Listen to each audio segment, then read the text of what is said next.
ਸਮਾਨ ਲੈਣ ਸਮੇਂ ਚੈੱਕ ਕਰੋ ਕਿ ਤੁਹਾਨੂੰ ਅਲਾਟ ਹੋਏ ਪੋਲਿੰਗ ਸਟੇਸ਼ਨ ਦਾ ਨੰਬਰ ਅਤੇ ਨਾਮ ਹੀ ਮਸ਼ੀਨ ਦੇ ਟੈਗ ਉੱਪਰ ਲਿਖਿਆ ਹੋਇਆ ਹੈ। ਬੈਲਟ ਯੂਨਿਟ ਨੂੰ ਬਾਕਸ ਵਿੱਚੋਂ ਕੱਢ ਕੇ ਬੈਲਟ ਪੇਪਰ, BU ਦਾ ਨੰਬਰ, BU ਦੇ ਲੜੀ ਨੰਬਰ ਅਤੇ ਪਿੰਕ ਪੇਪਰ ਸੀਲ ਚੈੱਕ ਕਰੋ। BU ਤੇ ਲੱਗੇ ਐਡਰੈਸ ਟੈਗ ਚੈੱਕ ਕਰੋ ਅਤੇ ਮਸ਼ੀਨ ਨੂੰ ਵਾਪਸ ਬਾਕਸ ਵਿੱਚ ਰੱਖੋ। ਕੰਟਰੋਲ ਯੂਨਿਟ ਦਾ ਟੈਗ ਚੈੱਕ ਕਰੋ ਅਤੇ ਉਸ ਨੂੰ ਬਾਕਸ ਵਿੱਚੋਂ ਕੱਢ ਕੇ ਨੰਬਰ ਚੈੱਕ ਕਰੋ। ਪਿੰਕ ਪੇਪਰ ਸੀਲ, ਬੈਟਰੀ ਕੰਪਾਰਟਮੈਂਟ ਅਤੇ ਕੈਂਡੀਡੇਟ ਸੈੱਟ ਕੰਪਾਰਟਮੈਂਟ ਦੇ ਟੈਗ ਚੈੱਕ ਕਰੋ। ਕੰਟਰੋਲ ਯੂਨਿਟ ਨੂੰ ਸਵਿਚ ਆਨ ਕਰੋ।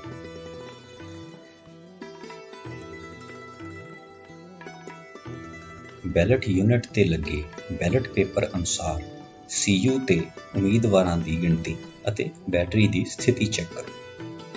ਕੰਟਰੋਲ ਯੂਨਿਟ ਨੂੰ ਬੈਲਟ ਯੂਨਿਟ ਨਾਲ ਜੋੜ ਕੇ ਨਾ ਦੇਖੋ।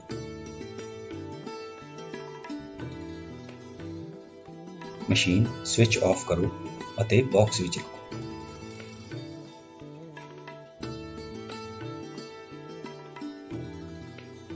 ਮੌਕ ਪੋਲ ਤੋਂ ਪਹਿਲਾਂ VVPAT ਦਾ ਬਾਕਸ ਕਿਸੇ ਵੀ ਹਾਲਤ ਵਿੱਚ ਨਾ ਖੋਲ੍ਹੋ।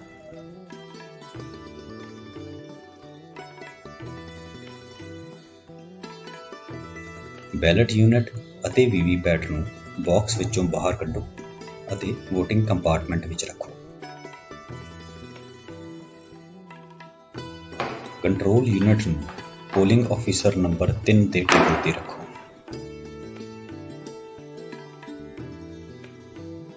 ਸੱਜੇ ਤੋਂ ਖੱਬੇ ਵੱਲ ਨੂੰ ਚੱਲਦੇ ਹੋਏ ਪਹਿਲਾਂ ਬੈਲਟ ਯੂਨਿਟ ਨੰਬਰ 2 ਰੱਖੋ, ਫਿਰ ਬੈਲਟ ਯੂਨਿਟ ਨੰਬਰ 1 ਅਤੇ ਫਿਰ VVPAT ਰੱਖੋ।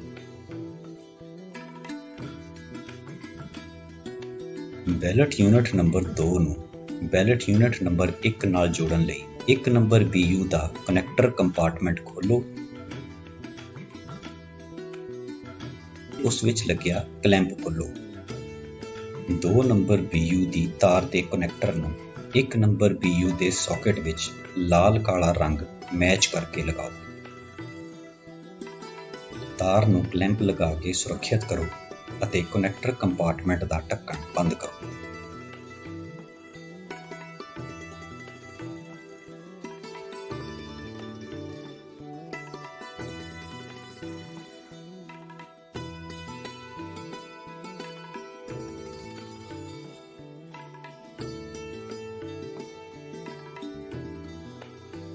ਬੈਲਟ ਯੂਨਿਟ ਨੰਬਰ 1 ਦੇ ਕਨੈਕਟਰ ਨੂੰ VVPAT ਦਾ ਕਨੈਕਟਰ ਕੰਪਾਰਟਮੈਂਟ ਖੋਲ੍ਹ ਕੇ ਰੰਗ ਮੈਚ ਕਰਕੇ ਸਾਕਟ ਵਿੱਚ ਲਗਾਓ।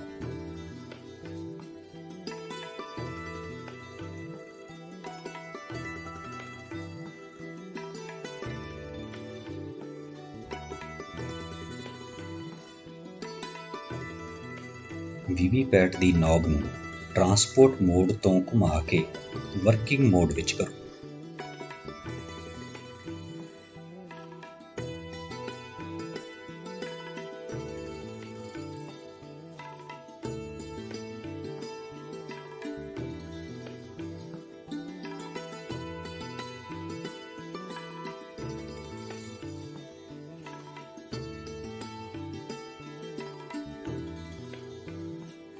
VVPAT ਦੀ ਤਾਰ ਨੂੰ ਕੰਟਰੋਲ ਯੂਨਿਟ ਦੀ ਸਾਕਟ ਵਿੱਚ ਰੰਗ ਮੈਚ ਕਰਕੇ ਲਗਾਓ।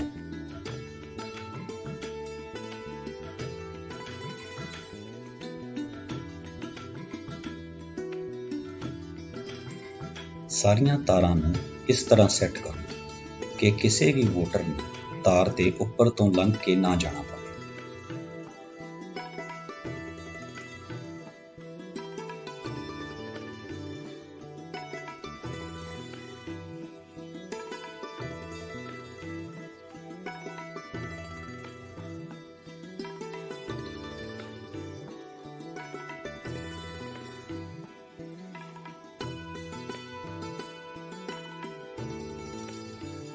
ਬੂਥ ਵਿੱਚ ਵੋਟਰ ਦੀ ਆਵਾਜਾਈ ਦਾ ਰਸਤਾ ਨਿਰਵਿਘਨ ਹੋਣਾ ਚਾਹੀਦਾ ਹੈ।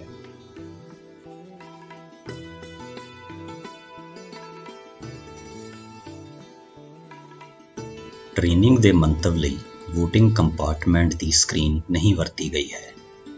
ਪੋਲਿੰਗ ਸਟੇਸ਼ਨ ਤੇ ਸਕਰੀਨ ਜ਼ਰੂਰ ਲਗਾਈ ਜਾਵੇ।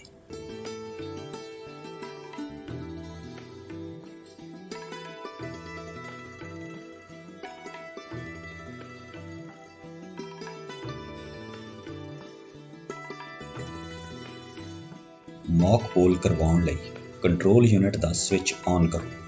ਕੰਟਰੋਲ ਯੂਨਿਟ ਦੇ ਡਿਸਪਲੇ ਤੇ ਧਿਆਨ ਦਿਓ।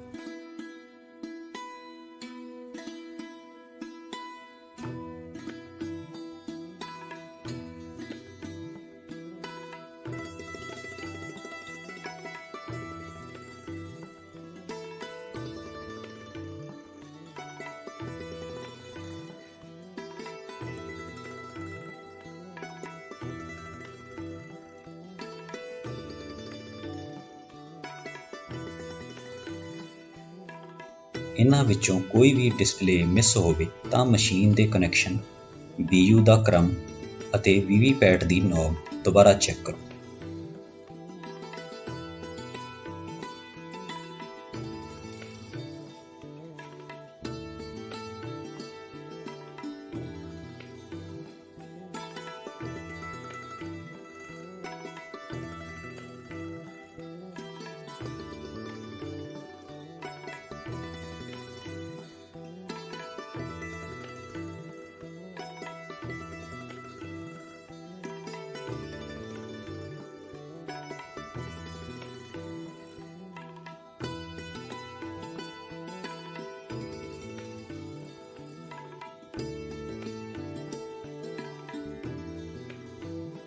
CU ਨੂੰ ਔਨ ਕਰਦੇ ਹੀ VVPAT the Hari light on ਹੋ ਜਾਵੇਗੀ ਅਤੇ 7 ਟੈਸਟ ਪਰਚੀਆਂ ਨਿਕਲਣਗੀਆਂ।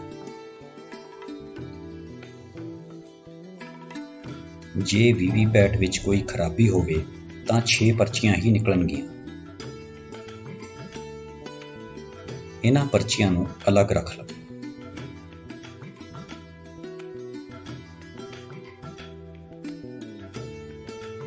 CU ਦਾ ਟੋਟਲ ਬਟਨ ਦਬਾਓ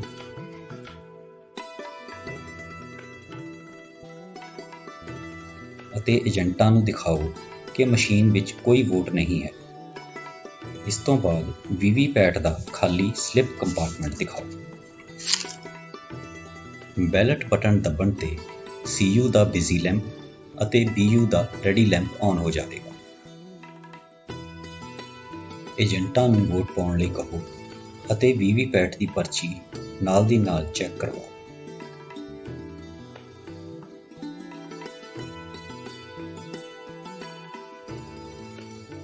ਨੋਟਾਂ ਸਮੇਤ ਹਰ ਉਮੀਦਵਾਰ ਨੂੰ ਵੋਟਾਂ ਪਾਓ। ਕੁੱਲ ਵੋਟਾਂ ਘੱਟ ਤੋਂ ਘੱਟ 50 ਜ਼ਰੂਰ ਹੋਣ। ਪਾਈਆਂ ਵੋਟਾਂ ਦੀ ਗਿਣਤੀ ਨੋਟ ਕਰੋ। ਕਲੋਜ਼ ਬਟਨ ਦਬਾ ਕੇ ਮੌਕ ਪੋਲ ਕਲੋਜ਼ ਕਰੋ ਅਤੇ ਏਜੰਟਾਂ ਨੂੰ ਦਿਖਾਓ।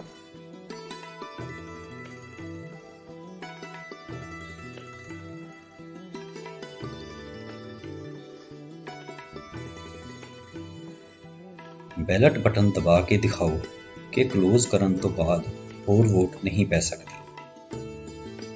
ਰਿਜ਼ਲਟ ਬਟਨ ਦਬਾ ਕੇ ਸਾਰੇ ਉਮੀਦਵਾਰਾਂ ਦਾ ਰਿਜ਼ਲਟ ਨੋਟ ਕਰੋ ਅਤੇ ਪਾਈਆਂ ਵੋਟਾਂ ਨਾਲ ਮਿਲਾਨ ਕਰੋ।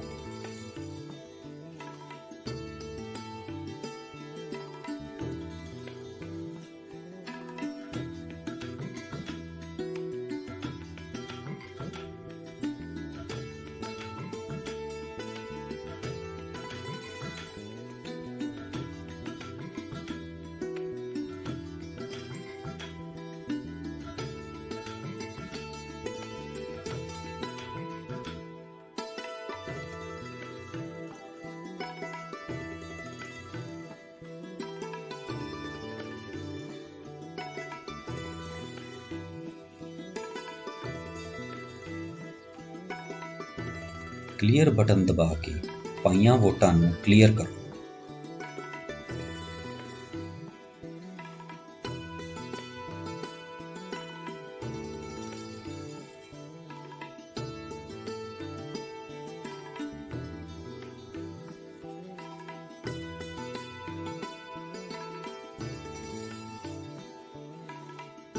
ਇੱਕ ਵਾਰ ਫਿਰ ਤੋਂ ਟੋਟਲ ਬਟਨ ਦਬਾ ਕੇ ਦਿਖਾਓ ਕਿ ਹੁਣ ਮਸ਼ੀਨ ਵਿੱਚ ਕੋਈ ਵੋਟ ਨਹੀਂ ਹੈ।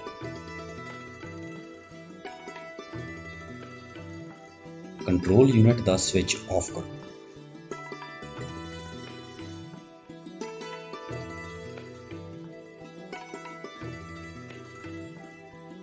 ਵੀਵੀਪੈਟ ਦੀਆਂ ਪਰਚੀਆਂ ਕੱਢ ਕੇ ਖਾਲੀ ਕੰਪਾਰਟਮੈਂਟ ਦਿਖਾਓ ਅਤੇ ਪਰਚੀਆਂ ਦੀ ਗਿਣਤੀ ਕਰਕੇ ਪਹਿਲੇ ਨਤੀਜੇ ਨਾਲ ਮਿਲਾਨ ਕਰੋ।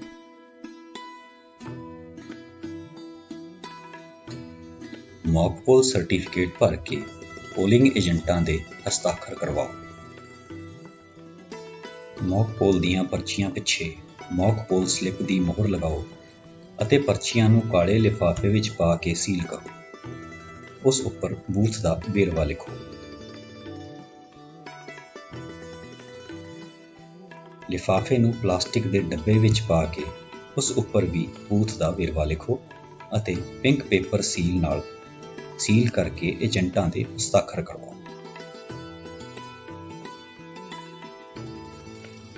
ਵੀਵੀਪੈਟ ਤੇ ਬੈਲਟ ਸਲਿੱਪ ਕੰਪਾਰਟਮੈਂਟ ਨੂੰ ਐਡਰੈਸ ਟੈਗ ਲਗਾ ਕੇ ਸੀਲ ਕਰੋ।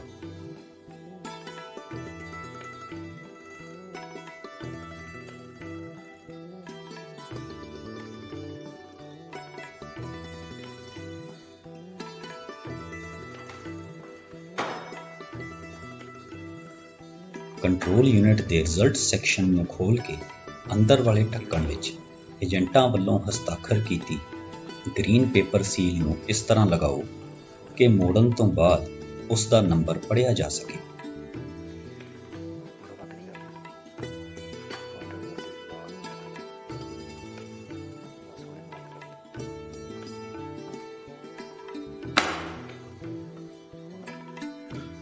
ਅੰਦਰ ਵਾਲੇ ਢੱਕਣ ਨੂੰ ਏਜੰਟਾਂ ਵੱਲੋਂ ਹਸਤਾਖਰ ਕੀਤੇ ਸਪੈਸ਼ਲ ਟੈਗ ਨਾਲ ਸੀਲ ਕਰੋ।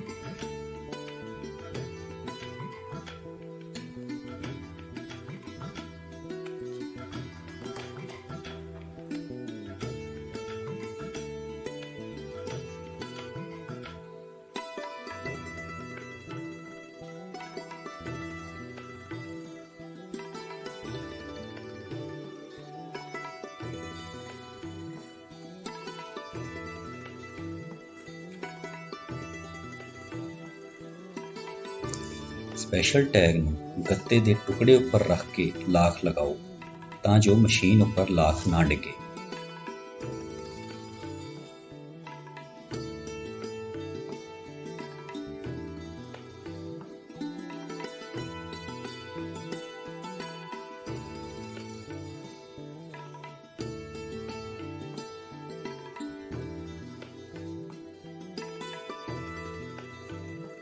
ਰਿਜ਼ਲਟ ਸੈਕਸ਼ਨ ਦਾ ਬਾਹਰ ਵਾਲਾ ਢੱਕਣ ਬੰਦ ਕਰਕੇ ਉਸ ਨੂੰ ਐਡਰੈਸ ਟੈਗ ਨਾਲ ਸੀਲ ਕਰੋ ਅਤੇ ਟੈਗ ਨੂੰ ਸੈਲੋ ਟੇਪ ਨਾਲ ਚਿਪਕਾਓ।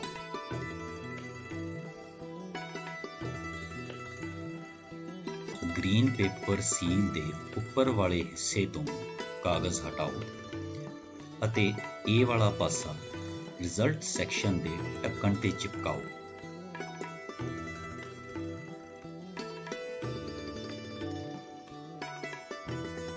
ਫਿਰ ਦੂਸਰੇ ਹਿੱਸੇ ਤੋਂ ਕਾਗਜ਼ ਹਟਾਓ ਅਤੇ B ਵਾਲਾ ਹਿੱਸਾ ਚਿਪਕਾਓ।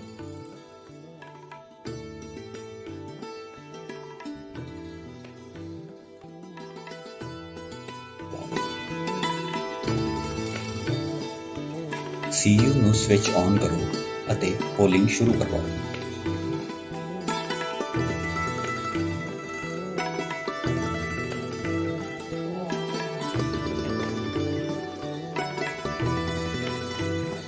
ਪੋਲਿੰਗ ਖਤਮ ਹੋਣ ਤੇ ਕਲੋਜ਼ ਬਟਨ ਦਾ ਢੱਕਣ ਖੋਲ੍ਹ ਕੇ ਬਟਨ ਦਬਾਓ ਅਤੇ ਪੋਲ ਕਲੋਜ਼ ਕਰੋ।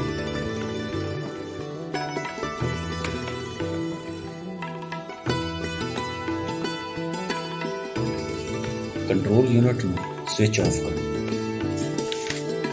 ਕਨੈਕਟਰ ਦੇ ਲੈਚ ਦਬਾ ਕੇ ਸਾਕਟ ਵਿੱਚੋਂ ਕੱਢੋ। ਵੀਵੀਪੈਟ ਦੀ ਨੌਬ ਘੁਮਾ ਕੇ ਟਰਾਂਸਪੋਰਟ ਮੋਡ ਵਿੱਚ ਕਰੋ। ਵੀਵੀਪੈਟ ਤੋਂ ਬੈਲਟ ਯੂਨਿਟ ਦੀ ਤਾਰ ਕੱਢੋ।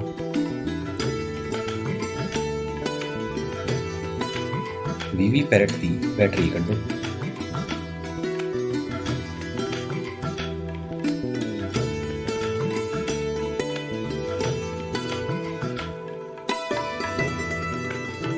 ਵੀਵੀਪੈਟ ਨੂੰ ਬਾਕਸ ਵਿੱਚ ਰੱਖ ਕੇ ਬਾਕਸ ਨੂੰ ਐਡਰੈਸ ਟੈਗ ਨਾਲ ਸੀਲ ਕਰੋ। ਬੈਲਟ ਯੂਨਿਟ ਨੂੰ ਬਾਕਸ ਵਿੱਚ ਪਾ ਕੇ ਐਡਰੈਸ ਟੈਗ ਨਾਲ ਸੀਲ ਕਰੋ। ਕੰਟਰੋਲ ਯੂਨਿਟ ਨੂੰ ਬਾਕਸ ਵਿੱਚ ਪਾ ਕੇ ਐਡਰੈਸ ਟੈਗ ਨਾਲ ਸੀਲ ਕਰੋ।